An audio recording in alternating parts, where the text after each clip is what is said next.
Hello viewers, welcome to IT System Admin and Information Technology Learning tutorial channel for you. Today in this tutorial I am going to show you how to disable automatic restart in Windows 11 computer.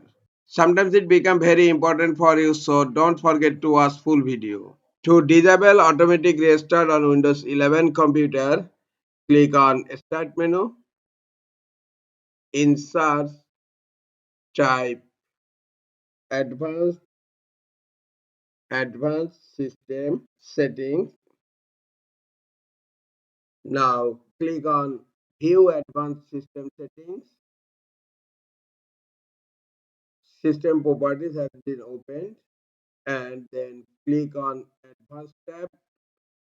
Under Startup and Recovery, click on Settings here.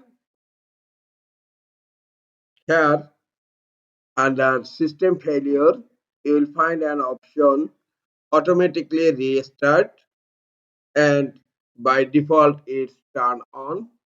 Just uncheck this option and click on OK. Then click OK again. Automatic restart has been disabled right now. This is all for today. Hope this tutorial is helpful for you. Keep watching for next tutorial. Thank you very much.